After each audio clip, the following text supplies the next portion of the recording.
The dress had been in the room for 40 minutes before anyone understood what they were looking at. It hung on a rolling rack near the service entrance, sealed in a white garment bag, while waiters in black moved around it with trays of sparkling water and crab puffs. Claudette stood beside it in her grey uniform, the kind with the embroidered hotel crest on the breast pocket, and she watched the ballroom fill. Crystal chandeliers caught the light and held it in pieces across the ceiling. The rounds were draped in ivory linen so smooth you could see the seams where the fabric was joined, and she noted those seams the way she noted all construction automatically, as a matter of professional habit. The centerpieces cost more per table than she made in a week. She knew because Eleanor had told her when they were sourcing the fabric for the commission, casually, the way people who never have to think about money mention it. Claudette had filed the number away and not mentioned it again. She watched the women come in, each one stepping through the gilded arch in something purchased and perfect, and she kept her hands clasped behind her back and did not say a word. She had no idea what the next 4 hours would do to every one of those women's understanding of who she was. The Whitmore Charity Ball was the kind of event where Atlanta's social landscape arranged itself publicly, where the seating chart said everything that money couldn't say out loud. Who was rising? Who was still worth knowing? Which families had consolidated and which had quietly fractured?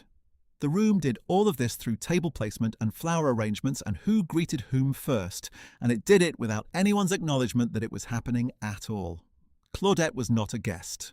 She was there because the Whitmore Hotel employed her as a seamstress and wardrobe coordinator, and because the event's head planner, a woman named Patricia, had requested an on-site tailor for last-minute emergencies.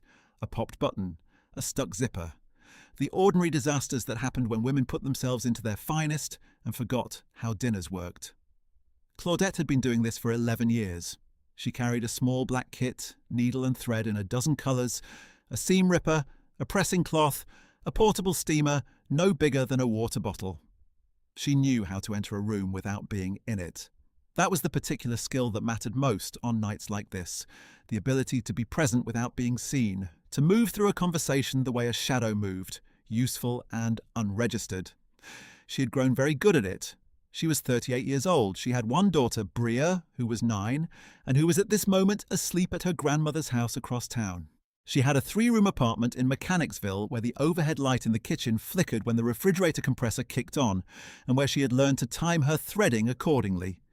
She had a sewing machine she had owned since she was 19, a Bernina that she had carried through 3 moves and 1 broken-down car and 1 roof leak that had destroyed the box she kept her interfacing in, and she had never once considered selling it.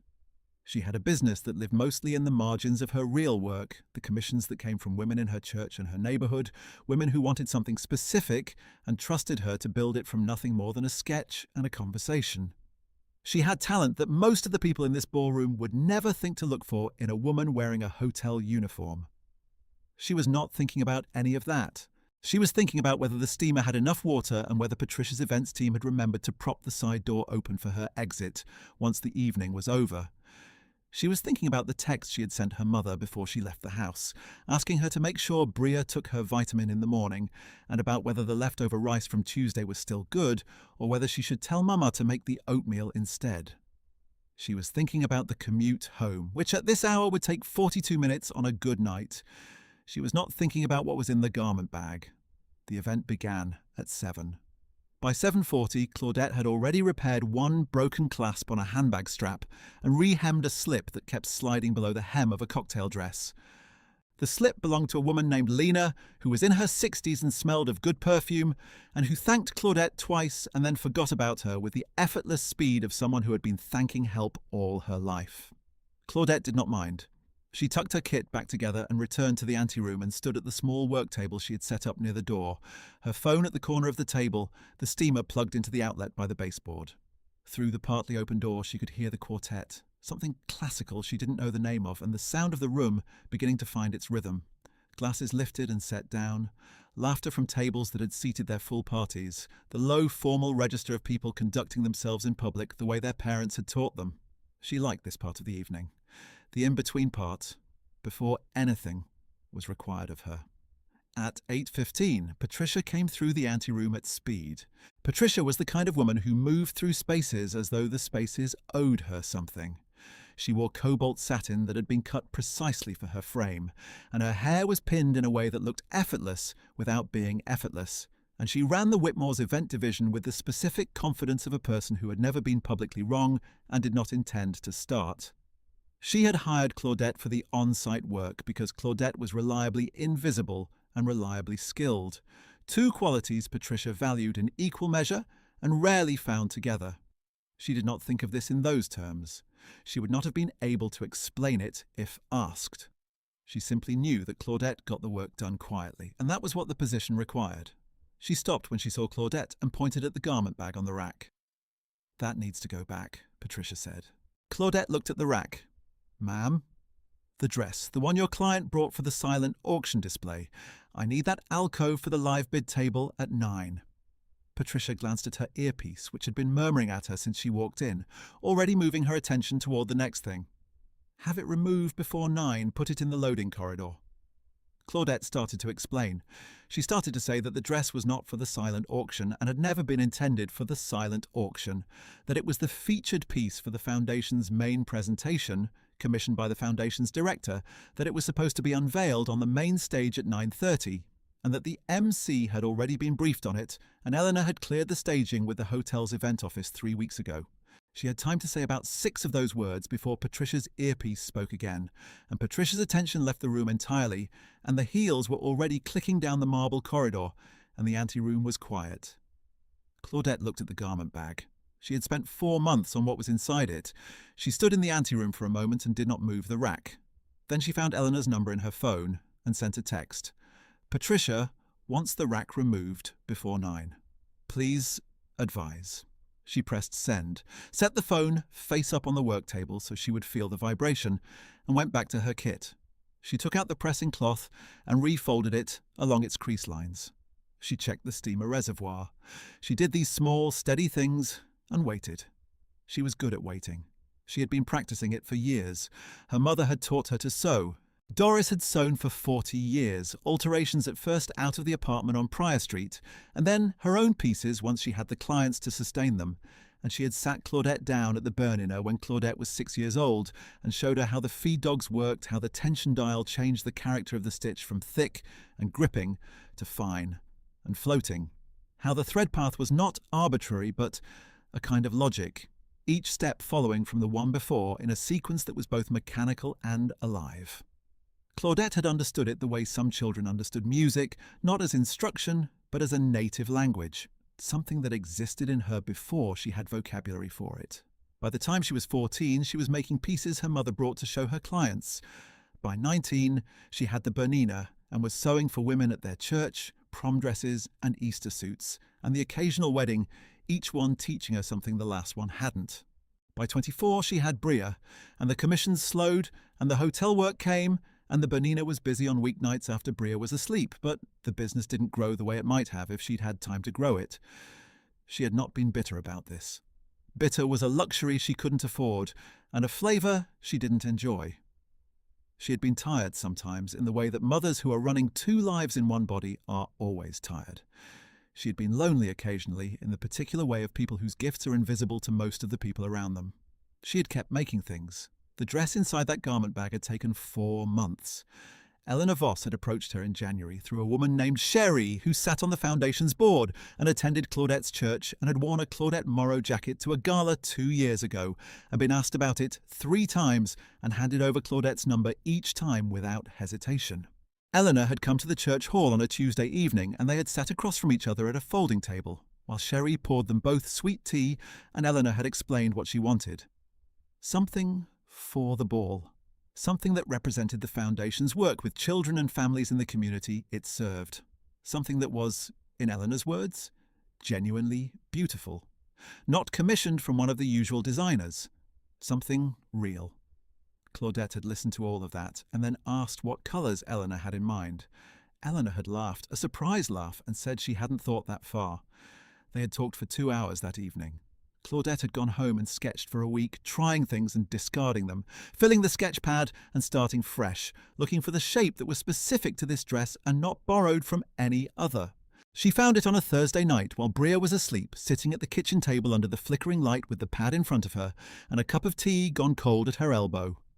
The shape was an evening gown with a modified A-line that would photograph cleanly but move well on a stage, and the detail that distinguished it was the embroidery, a pattern she had designed around the shapes of hands reaching toward each other, hands in different sizes and different positions, giving and receiving and simply holding, spread across the bodice and cascading down the skirt in a way that was dense, up close, and almost abstract from 20 feet away. She had sourced the fabric herself. Ivory Dupioni silk for the body, which had a natural texture and weight that suited both the formality of the event and the warmth she wanted the piece to carry. She had dyed the embroidery thread herself in 3 shades, a bright gold and a deeper amber, and a warm rust that leaned toward the red end of the spectrum, so that depending on how the light fell, the hands in the pattern seemed to shift and change register. Up close, the individual stitches were visible, each one placed deliberately, and the hands read clearly. From a distance, the pattern became something more like a field of warmth, a shimmer across ivory, the specific colours of a certain kind of late afternoon light. She had lined it in blush charmeuse. She had built the collar from a separate construction and attached it by hand, which took 3 nights alone. She had pressed every seam herself and gone back twice to correct places where the tension was not quite even. She had finished it on a Sunday afternoon in March with Bria sitting on the floor of the workroom drawing horses in a notebook, and she had hung it on the dress form and stood back and looked at it for a long time and said nothing. It was not a dress for an auction rack in a loading corridor. Her phone vibrated at 8:42. She looked at it and it said, "Eleanor, stay where you are, on my way." She set the phone back down and straightened the garment bag on its hook and waited. Eleanor arrived at 8:53, slightly breathless, with Marcus Webb 2 steps behind her. Claudette had not met him before this evening. She knew the name from the event materials, knew he was the principal donor, knew his family's name was on the Foundation's new children's wing, and from the way Eleanor's posture changed slightly in his presence, she understood that he was the kind of man whose opinion weighed something real in the rooms he entered. He was in his 60s, trim in a dark suit, silver at his temples, and he had a quality of attention that she associated with people who had learned to listen because listening had been useful to them. Eleanor said, "I am so sorry, Patricia's team misread the staging notes." Claudette said, "The dress is fine, it hasn't been moved." Marcus looked at the garment bag on the rack and said, "May I?" Claudette unzipped it herself. She did this the way she always did it, without ceremony, pulling the zipper from bottom to top and stepping to the side. The ivory silk caught the anteroom's overhead light immediately, and the embroidered hands across the bodice and skirt flared in the way they did when the light found the gold and amber and rust threads, the 3 tones shifting against each other, the pattern resolving and then opening again as she moved slightly to her left. Marcus stood very still. Eleanor made a sound that was not quite a word. Marcus said, after a silence long enough to be deliberate, "Who made this?" "I did," Claudette said. He looked at her, at the hotel uniform, at the crest on her breast pocket, at the embroidery kit on the work table and the portable steamer plugged into the baseboard. He looked back at the dress and then at her again. He said, "Where did you study?" "My mother," she said, "and myself." He was quiet for a moment. Then he said to Eleanor, "This goes on the main stage at 9:30, exactly as planned." Eleanor went to find Patricia. Claudette zipped the garment bag back up with the same unhurried movements she had used to open it and straightened the rack.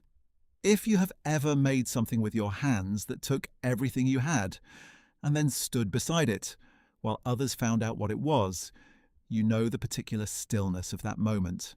Leave a comment if someone in your life has carried a gift that the world was slow to recognize. This story is going to pay that forward, By 9:15, the main ballroom had filled to its capacity. 300 guests settled at their tables. The quartet retired and replaced by a DJ who played softly during the program transitions. Claudette had been asked by Eleanor to be present for the unveiling, which meant she stood at the side of the stage in her hotel uniform while the evening's MC moved through the program, and the room did the thing that rooms like this did, conducting itself through the speeches and the acknowledgements with the polished attention of people who had attended many such evenings and understood which parts required their focus. She watched the room from the side of the stage and thought about Bria, asleep at her grandmother's, and about the rice in the refrigerator, and about whether she had left the pressing cloth on the hot plate this morning. Patricia was somewhere in the back third of the room. Claudette had seen her during the program, standing against the wall with her earpiece in and her attention divided among the various parts of the evening she was responsible for. They had not spoken again. The dress rolled out on its rack at 9:32. Two of Eleanor's staff positioned it at centre stage and adjusted the standing lights on either side so that the beam fell across the bodice and skirt at the angle Claudette had suggested when they had done the staging walkthrough 3 weeks ago. The MC said something about the commission, about art rooted in community, about beauty as a form of testimony. The room did what rooms do when something exceeds their expectation. It went quiet. This was a different kind of quiet from the attention quiet of a program speech. It was the quiet of 300 people processing something they hadn't been prepared for, the specific silence of an aesthetic fact landing before the mind has had time to convert it into opinion. The women nearest the stage leaned forward slightly. The tables in the back craned. A man in the second row put his program down without knowing he had done it. The first applause came from the left side of the room, a single person whose hands broke the silence with a sound that carried further than it should have in that quiet, and then it spread, not evenly but in a wave, and it kept going while the MC was still trying to speak, and Claudette stood at the side of the stage with her hands loose at her sides and listened to it. She had made the dress. She had spent 4 months making it. She was standing in a hotel uniform at the side of a stage in a ballroom where she was not a guest, and 300 people were applauding the thing she had made, and she did not know exactly what to do with that. It was not triumph, what she felt. It was closer to a door opening. The MC said her name into the microphone and asked her to come to the stage. She had not known this was coming. She walked out in the hotel uniform, the grey one with the embroidered crest on the breast pocket, and she stood beside the dress and 300 people looked at her, and she nodded once, a single composed nod, and she did not try to speak because she did not trust her voice right then. Marcus was in the 4th row. He was not applauding in the distant, generous way of a donor managing his own event. He was watching Claudette with the attention of a person cataloguing something specific. She did not see Patricia leave the ballroom. The reception portion of the evening moved around her in the way that significant evenings sometimes do, not quite in real time, the conversations arriving and departing with a quality she could feel but not fully account for. Women came to her with glasses in their hands and asked about the dress. She answered each question evenly.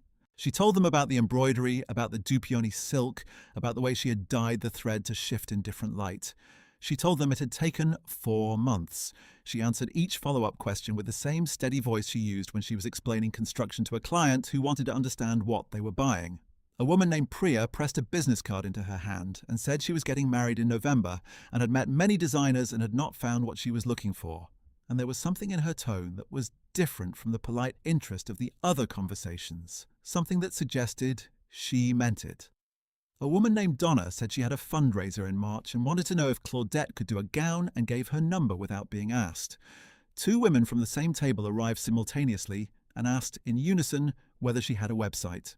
They looked at each other and laughed, and Claudette said she did not have a website, and they both looked at her in a way she recognized, the look of people for whom the absence of a website was a category of problem they intended to solve.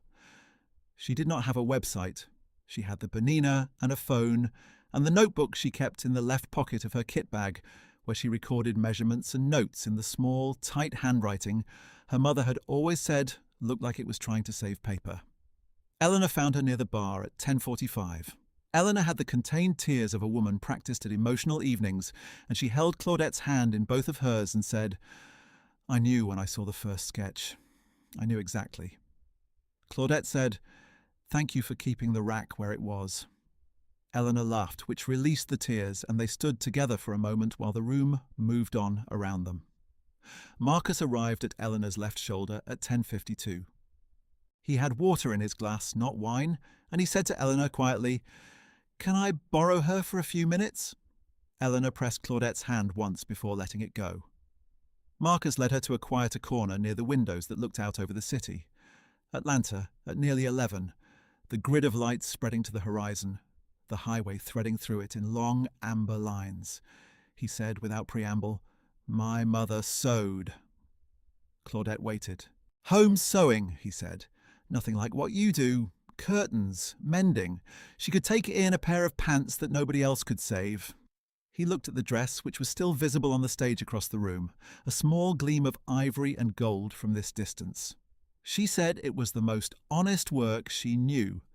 That fabric didn't lie. Either the seam held or it didn't. Claudette said, "She was right," he said.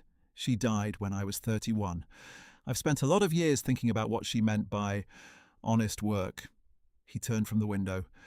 "Eleanor tells me you have been doing wardrobe coordination for this hotel for a decade. 11 years. And you made that dress in the evenings. And weekends." He nodded. "My foundation runs a small business development program. Artists and makers, people with a professional grade skill and no business infrastructure around it yet. We fund the early period. Studio space, a second machine or pressing equipment if they need it, operating costs for the first 2 years, and we put them into a mentorship cohort with established designers and makers in the city." He looked at her directly. "I'd like Eleanor to send you the application, if that's something you want to consider." Claudette kept her hands still. She said, "I would consider that," he said. "Good." He extended his hand and she took it. "My sister saw a photograph of a jacket you made 2 years ago. A woman named Sherry wore it to an event my sister attended. She said it was the best tailoring she had seen outside of New York." He glanced at the stage. "I thought she was being generous with her praise." Claudette waited, he said. "She wasn't." He excused himself and returned to the room, and Claudette stood at the window for a moment with the city below and the applause still faintly present in her chest, not loud now, settled into something quieter and more permanent than a noise. She had not known about the photograph. She had not known that Sherry, wearing a jacket she had made 3 years ago, had carried that work through a room Claudette had never entered, into a conversation Claudette had never heard, toward this evening. She had made the jacket because Sherry had asked her, and because she wanted it to be good. She had made it good because that was the only way she knew how to make things. The world keeps a ledger, even when no one tells you it's keeping one. The ballroom began to clear at 11:30. Claudette packed her kit, coiled the steamer cord neatly around the reservoir, and walked the anteroom once to make sure nothing had been left. The garment bag hung empty on its hook. Eleanor had taken the dress home herself, wrapped in clean white muslin, holding the hanger with both hands, and Claudette had watched her and felt the specific comfort of seeing something cared for correctly. She was in the service corridor shrugging on her coat when Patricia appeared. Claudette had not looked for her. She was not thinking about her. She was thinking about the 7 business cards in her coat pocket, and about Bria asleep at her grandmother's house, and about whether the November light through the studio window would be right for Priya's dress, or whether she would need to run a second lamp. Patricia stopped when she saw her. She was still in the cobalt satin, and her posture had a different quality from earlier in the evening, something that might have been called smaller in a woman who had not spent decades practicing not being small. She said, "I didn't know." Claudette said, "I know you didn't. The rack. I would have handled it differently." "Yes, ma'am." Patricia stood in the corridor for a moment and seemed to want to say something further, something that would make more even the accounting between them. She looked at Claudette with an expression that was not quite recognition and not quite embarrassment, and was something in the space between them, a person revising a held assumption in real time and finding the revision uncomfortable. She did not find the words. She nodded once and moved past. Claudette let the corridor door settle closed behind her. She did not feel the need to say anything further. She did not feel the need to accept an apology that had not quite arrived, or to extend one of her own for the inconvenience of not being what Patricia had assumed she was. Patricia had done what a certain kind of person in a certain kind of position tended to do. She had looked at a uniform, and seen only a uniform, at a name badge, and seen only a function, at a garment bag beside the service entrance and seen only something in the way. That was its own kind of narrowness, and it was Patricia's to carry and reckon with and perhaps learn from, not Claudette's. She had spent 11 years becoming invisible in rooms like this one. She did not need anyone's correction of the mistake to know what she had always been. She stepped out into the November night. The air had gone cold and clean, the way Atlanta air went late in the season when the humidity finally cleared, and the wet pavement held the hotel lights in long reflections, amber on black. She texted her mother, "On my way. Kiss Bria for me when she wakes up." Then she reached into her coat pocket and took out the 7 business cards. She stood under the hotel canopy and counted them in the light from the entrance. 7. She had not counted them in the moment of receiving them. 7 different hands, 7 women with 7 specific wants, 7 threads she had not been looking for and that had found her anyway. She put the cards in her inside pocket where they would be safe and walked to her car. 3 weeks later, she met with Eleanor and a woman from the Web Foundation's program office named Ades in the Foundation's conference room on a Wednesday morning. Ades ran the early stage program and asked the kinds of questions that told Claudette she understood what the work actually was. She asked about process, about the commission workflow, about how Claudette handled sourcing when a client wanted something specific that wasn't available locally. She asked about the embroidery method and whether Claudette had tried machine embroidery or preferred handwork for a reason. Claudette said she preferred handwork for certain details. She said the hand had a quality of attention that the machine, for all its speed and consistency, couldn't replicate, a kind of presence in the stitch that showed in the finished piece. Ades wrote something in her notebook. She said, "Marcus mentioned a jacket from 2 years ago. I made it for a woman named Cherie. She was going to a gala. Did you make it specifically for the gala? She asked me for a jacket for a formal evening. We talked about the look she wanted and I built it. And you had no idea Marcus Webb's sister would see it. I had no idea who would see it." Ades looked at her for a moment and wrote something else. She said, "That's the answer we're looking for." The application took 2 weeks. Claudette worked on it after Bria was asleep at the same table where the Bernina sat, and she wrote carefully because she was not naturally a person who put her own work into sentences easily, and she understood that the application was a kind of argument for herself that she had never been asked to make before. She wrote about her mother and the Bernina and the 6-year-old girl who understood thread tension before she understood long division. She wrote about what she wanted to build specifically and without flattery, the clients she wanted to reach, the women in her community who wanted something made for them, and not just something fitted to them, women who deserved to see their own specific beauty rendered in the materials and construction it deserved. She wrote about the price points she needed to make the business sustainable over time. She named what she didn't know and what she intended to learn and from whom. She submitted it on a Tuesday morning and told no one except her mother, who said, "You already know the answer." Claudette said, "Mama, I don't know anything." Dora said, "I know you."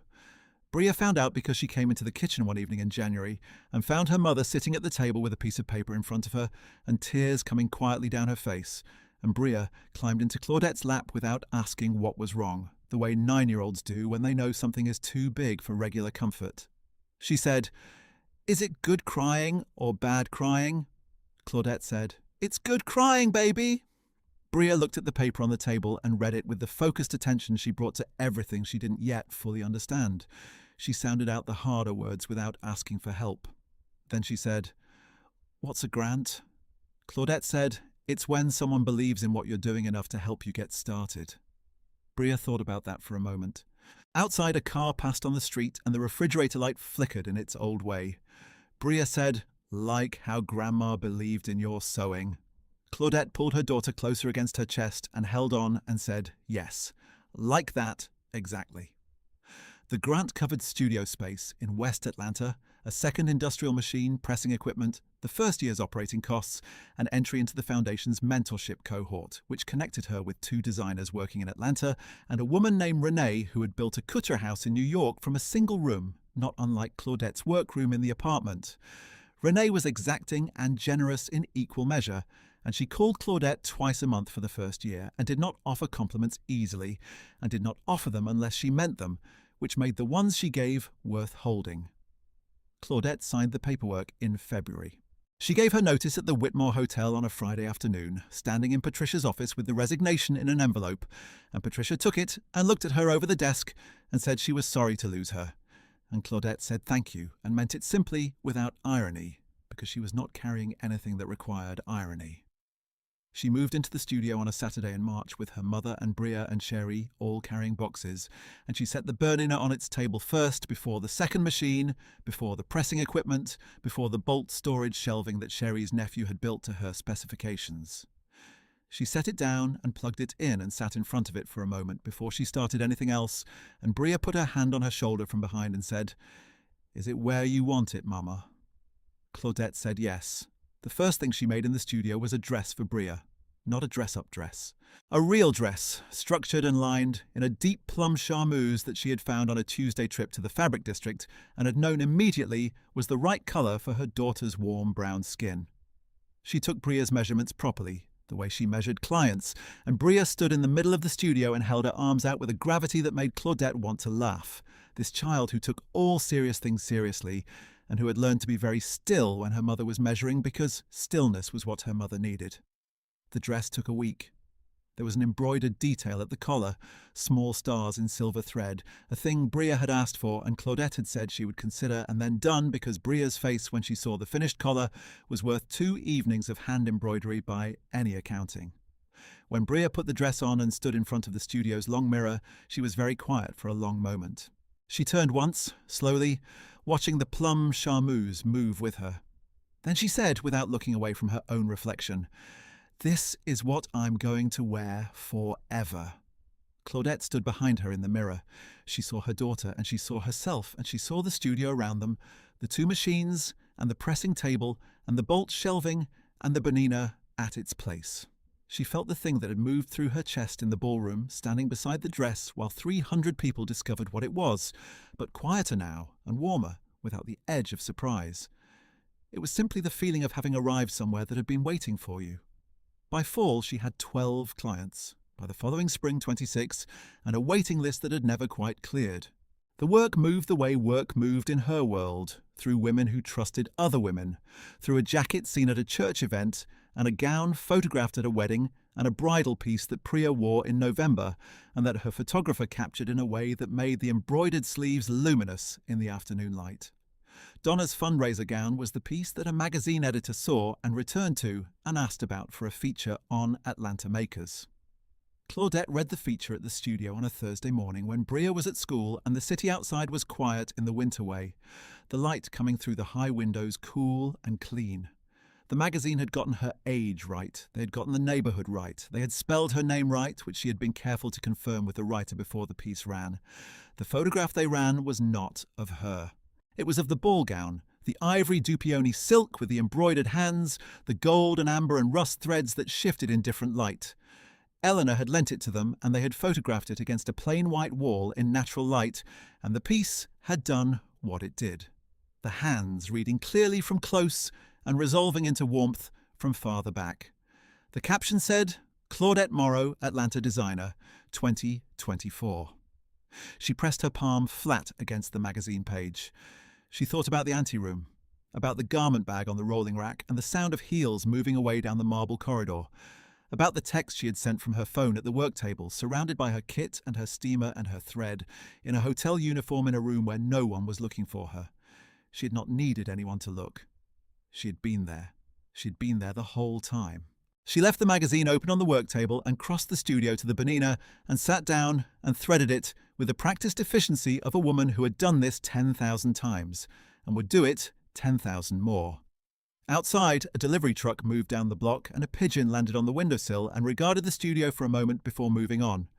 The machine caught the thread and the feed dogs engaged and the stitch formed clean and even, one after another, the way they always had. The way they had in the kitchen under the flickering light, the way they had in the anteroom of the Whitmore Hotel in a grey uniform while the city slept.